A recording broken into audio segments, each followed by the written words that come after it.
The transfer of knowledge requires faith, not blind faith, but well thought out, well rationalized, reasoned faith in the proper place. Wherever you place your faith, that is how your life will become. After many, many lifetimes, the soul develops this faith that it is worthwhile to go into satsang. Shree Krishna says, from that faith, Arjun, you will get true, perfect peace. Why?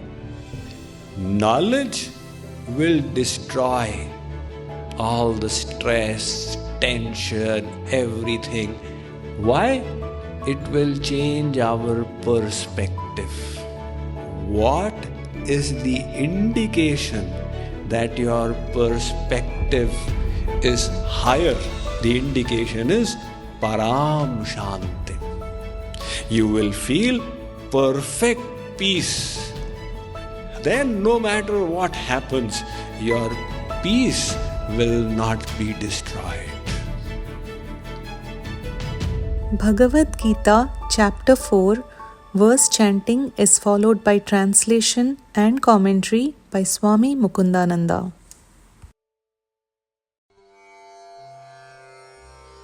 shraddhavanllabhate jnanam tat-parah sanyatendriyah jnanam labdhva param shantim achirenadhigacchati. Those whose faith is deep and who have practiced controlling their mind and senses attain divine knowledge. Through such transcendental knowledge, they quickly attain everlasting supreme peace. Now, having increased Arjun's yearning for knowledge, he gives one condition out there. Shraddhavanllabhate jnanam. Arjun, in order to get this knowledge, you will have to have shraddha or faith. The transfer of knowledge requires faith. Even in the world, the teacher teaches. When we were small, the teacher made one shape and said, this is X. Everybody say X. Everybody said X. This is Y. Everyone say Y. Y. Now the teacher was teaching, we were having the faith and we were receiving the knowledge. Supposing we said, sir, until you prove that this is X and not B, I will not study. The teacher will say, how will I teach you? If you do not have faith, imparting knowledge is not possible. So in the material side, we are willing to surrender our intellect and we receive the knowledge. In the spiritual side, we don't surrender the intellect. Everybody thinks, spirituality is common sense. I know as much as the other. Why should I surrender my intellect? So when we are not willing to do that, we will not receive the knowledge. Because shraddhavanllabhate jnanam. So this concept of faith comes in. Faith is a very big thing. Very big. In the Bible, Jesus Christ says, if you have faith the size of a mustard seed, you can move mountains. As the Kathopanishad says, if you have true faith, you will attain God. That's it. Astitye vopalabdhasya tattva bhava prasidati. Kathopanishad says the definition of God we all know. Even an ordinary grass cutter in India will tell you, Bhagavan is Ghat Ghatvasi, he is Antaryami, he is Sarvavyapak, he is sitting in the heart. We all know, but do we have faith? That faith, if it comes, he says, that same knowledge, if you can have faith, you will attain him. There is nothing further to do. So that faith develops slowly. It is one of the biggest things in life.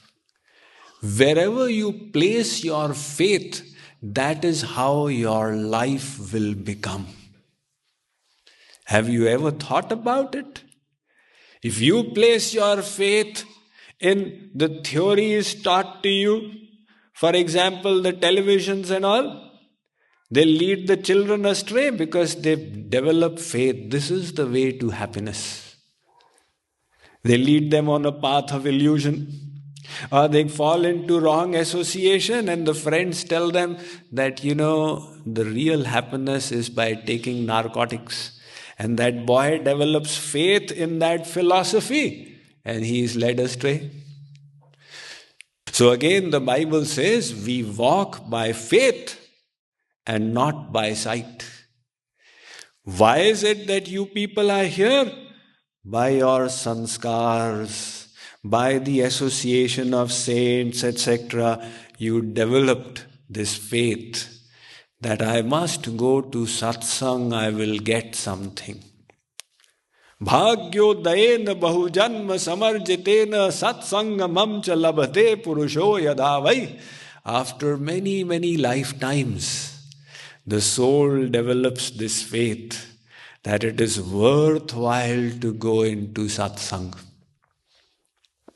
So this faith, wherever we place it, that will determine the direction of our life.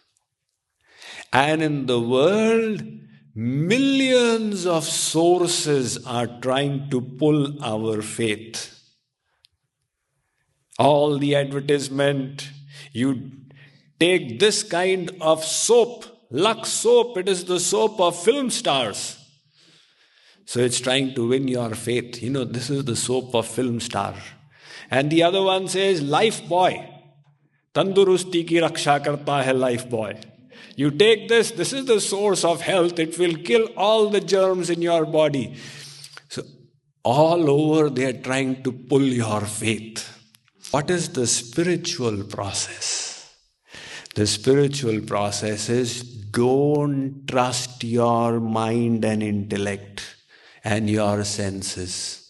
Don't have faith in this. They are incomplete. They are material. You will get misled if you go by virtue of your senses, your mind, your intellect. If you have faith in this, then place your faith in a higher authority, in a perfect source. So what is worthy of our faith? Shankaracharya says, Guru Vedanta Vakyeshu Dridho Vishwasa Shraddha. He is defining what is the meaning of Shraddha. To have this firm decision in the knowledge of the scriptures and the instructions of the Guru.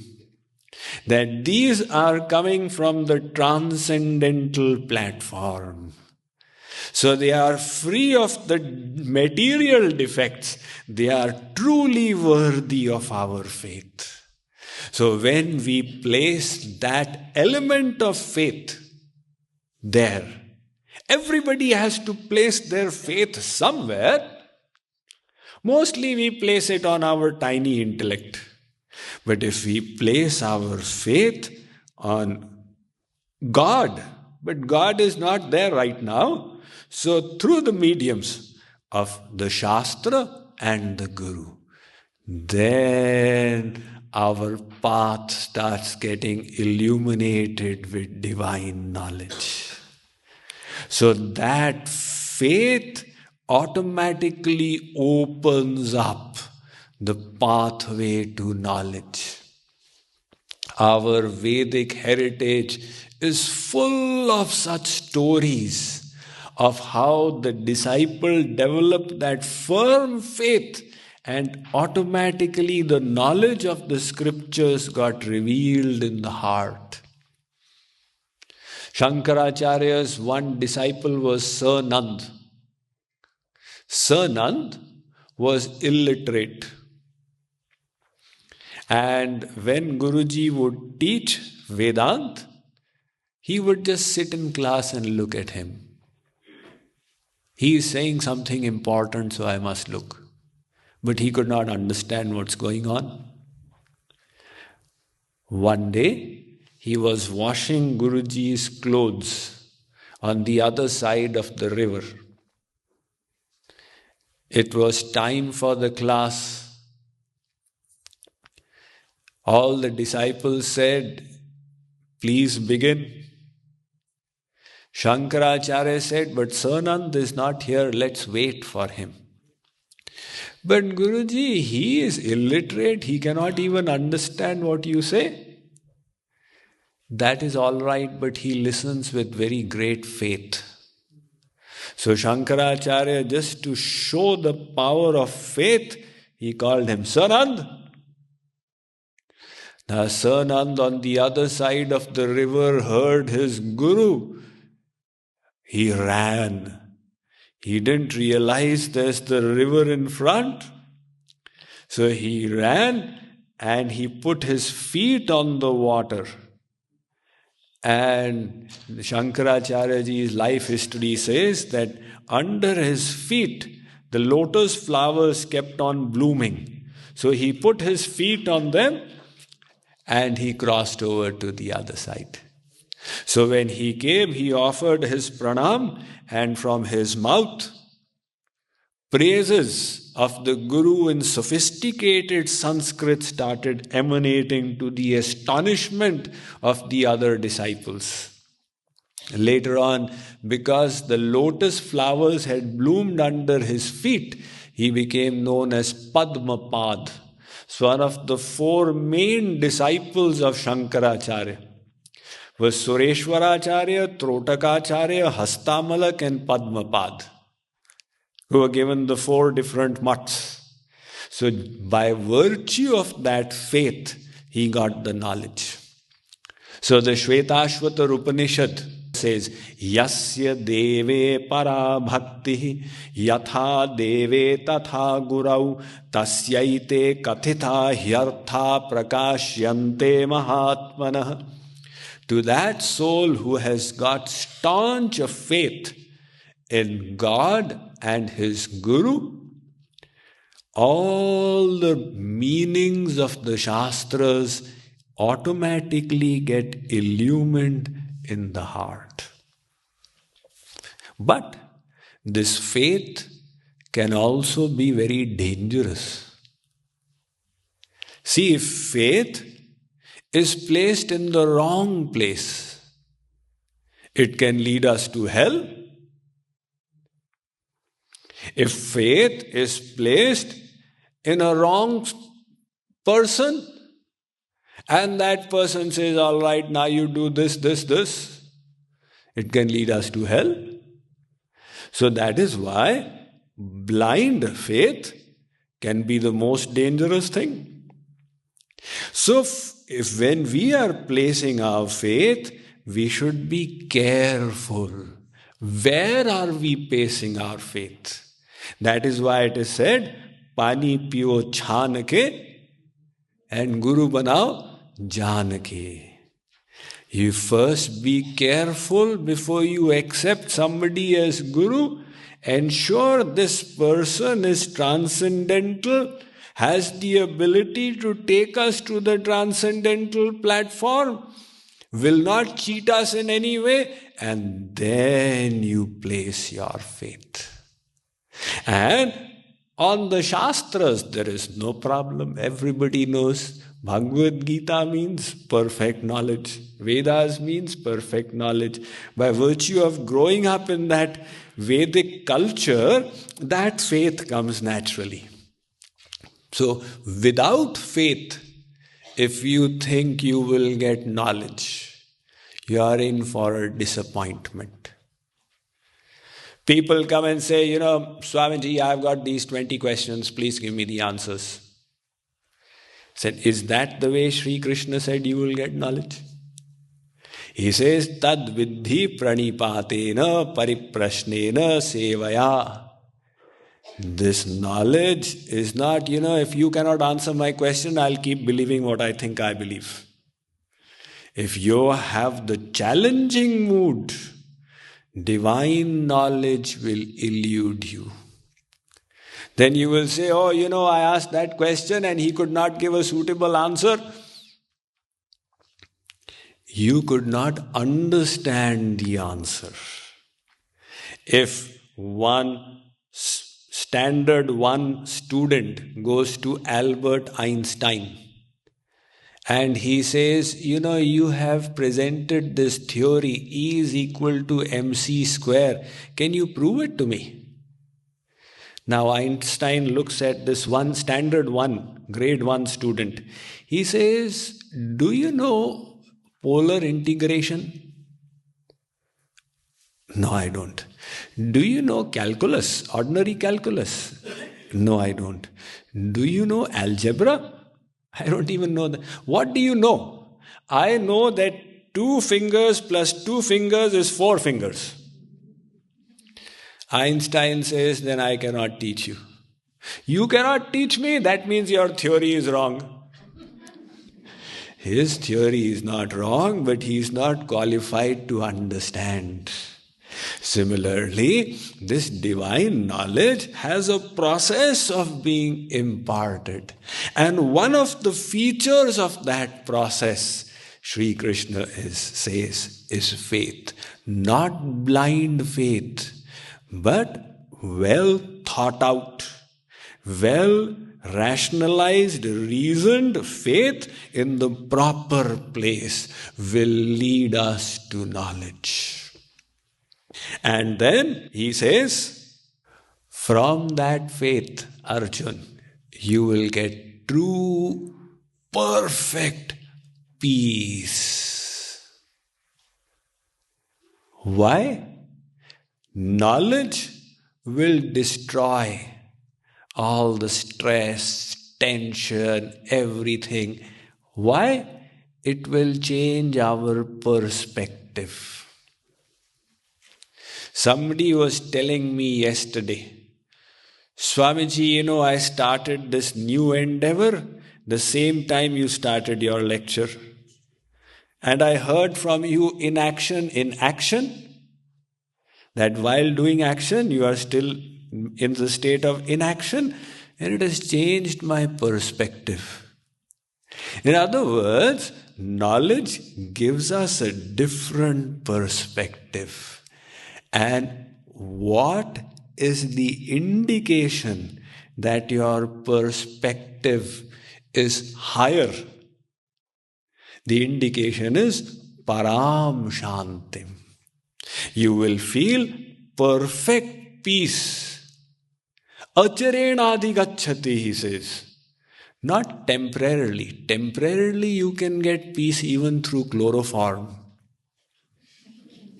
That's what the doctor does, right? He gives chloroform and now that person is at peace for the next 6 hours. But Shree Krishna says, jnanam labdhva param shantim acharenadi gacchati.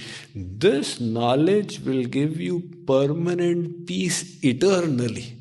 In other words, then no matter what happens, your peace will not be destroyed. Bal Gangadhar Tilak. Now he was a karma yogi. He has written a wonderful commentary on the Bhagavad Gita, very scholarly. And he was also fighting the freedom war as his duty. So he was asked that, if India becomes free, then what will you do? Will you strive to be the Prime Minister? He said, no, I will get time to write my book on calculus. In other words, he's got no interest in that. He is doing his duty. So I was reading a very interesting incident that he was put into the jail under some section because he was active in the freedom struggle. So when he was being brought to be arrested, he told his friend, just find out statutes under this section and what are my rights, etc., and come and tell me in the jail. And when that friend came to jail, he found that Tilak is sleeping fast, just snoring away. Now I imagine, look at his shanti, his peace. And nothing can disturb his peace. Why? He is situated in knowledge. I have to do my duty. The results are in the hands of God. I am doing my duty, doesn't matter. So Shree Krishna says that knowledge will bestow such kind of perfect peace eternally. That will be true knowledge.